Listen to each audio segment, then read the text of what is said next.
జాతీయ బీసీ సంక్షేమ సంఘం ఈరోజు ఏర్పాటు చేసిన కార్యక్రమానికి ముఖ్య అతిథిగా విచ్చేసిన రాజ్యసభ సభ్యులు జాతీయ బీసీ సంక్షేమ సంఘం అధ్యక్షులు ఆర్ కృష్ణ గారికి, అలాగే సీనియర్ కాంగ్రెస్ నాయకులు మాజీ రాజ్యసభ సభ్యులు హనుమంతన్న గారికి,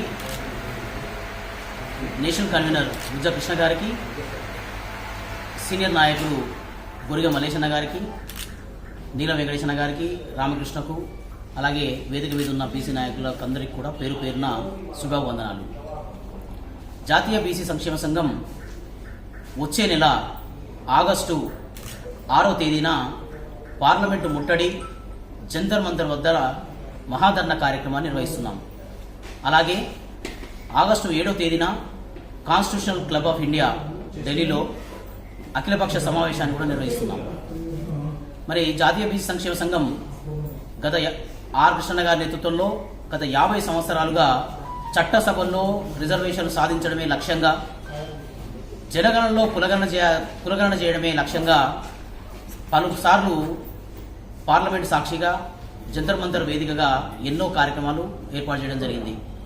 మీరు చూస్తే మిత్రులారా, భారతదేశ స్వాతంత్రం వచ్చి 76 సంవత్సరాలు గడిచిన 80 కోట్ల భారతదేశ బీసీలు బతుకులు ఇప్పటికి కూడా ఎక్కడ వేసిన గొంగలు అక్కడే అన్నట్టుగా ఉన్నాయి. మీరు ఏ రంగం తీసుకున్నా ఆర్థిక, సామాజిక, రాజకీయ కోణాల్లో ఎటువైపు చూసినా అట్టడుగు వర్గాల్లో ఉన్నాం మనం. మరి రాజ్యాంగం మనకిచ్చిన హక్కు, ఓటు హక్కులో ఓటు అనే ఆయుధంతో మనం వేసే ఓటుతోనే ఈరోజు ఈ అగ్రవర్ణాలన్నీ కూడా అధికారం పైన కూర్చొని అధికారాన్ని అనుభవిస్తున్నారు. కానీ ఆ అధికారాన్ని దుర్వినియోగం చేస్తూ ప్రధాన భాగంగా మనకు రావాల్సిన వాటాలో, అన్ని రంగాల్లో కూడా వాటాల్లో అవకాశాలను వాళ్ళే తన్నుకుపోతున్నారు. మరి ఇవన్నిటిని కూడా సాధించుకోవాలి అంటే మన ముందున్న మొదటి లక్ష్యం జనగణనలో కులగణన చేయడం. జనగణనలో కులగణన చేయడం ద్వారా మాత్రమే ఈ దేశంలో ఉన్న బీసీలు వాళ్ళ ఆర్థిక పరిస్థితి కానీ, సామాజిక పరిస్థితి కానీ, రాజకీయ పరిస్థితి కానీ, అన్ని రంగాల్లో వాళ్ళకి ఏ అవకాశాలు ఉన్నాయి, ఏ పరిస్థితుల్లో ఉన్నారు అన్న విషయాలన్నీ కూడా తెలుస్తాయి. కాబట్టి మనం ఎన్నో రోజులుగా మనం దీనికి జనగణనలో కులగణన చేయమని అడుగుతున్నాం. మరి ఈసారి భారతదేశ ప్రధాన ప్రతిపక్షమైన కాంగ్రెస్ పార్టీ కూడా, రాహుల్ గాంధీ గారు కూడా క్లియర్గా చెప్పారు, బీసీలకు బతుకులు బాగు చేయాలి అంటే ఖచ్చితంగా జనగణనలో కులగణన చేయమని.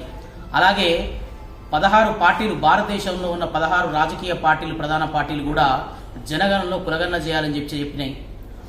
కొన్ని రాష్ట్రాలు అయితే ఆయా రాష్ట్రాల అసెంబ్లీలో కూడా తీర్మానం చేసి కేంద్ర ప్రభుత్వానికి కూడా పంపించడం జరిగింది.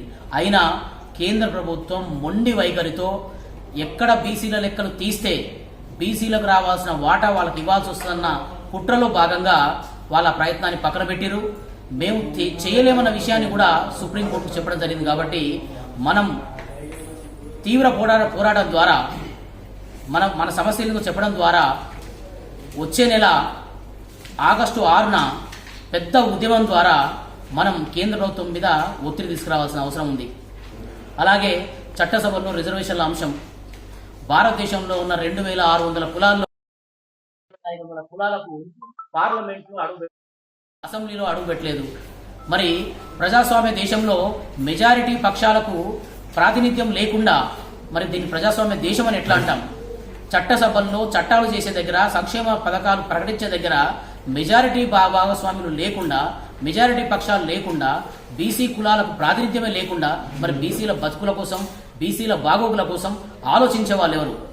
కాబట్టి చట్టసభల్లో రిజర్వేషన్లు సాధించడం ద్వారా మాత్రమే ఈ దేశంలో ఉన్న బీసీలకు అసెంబ్లీలో, పార్లమెంట్లో కూర్చోబెట్టడం ద్వారా మాత్రమే మనం కలలుగనే రాజ్యాధికారం వస్తుంది. కాబట్టి బీసీ సోదరులారా, మనం ముందున్న ఈ 2 లక్ష్యాలను సాధించే లక్ష్యంలో భాగంగానే వచ్చే నెలలో జాతీయ బీసీ సంక్షేమ సంఘం ఆగస్టు 6, 7న 2 రోజుల ప్రోగ్రాం మొదలుపెట్టింది.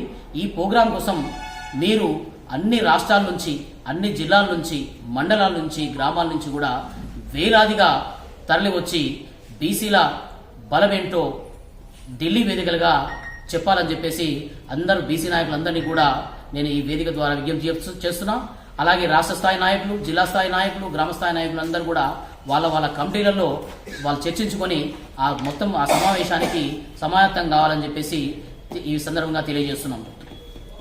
అలాగే ఈ 7వ తేదీన కూడా మేము అఖిలపక్ష సమావేశాలతో పాటు దాదాపుగా 10 నుంచి 12 మంది కేంద్ర మంత్రుల వద్ద రిప్రజెంటేషన్ కోసం మా సమస్యలను వినవించుకోవడం కోసం టైం తీసుకోవడం జరిగింది.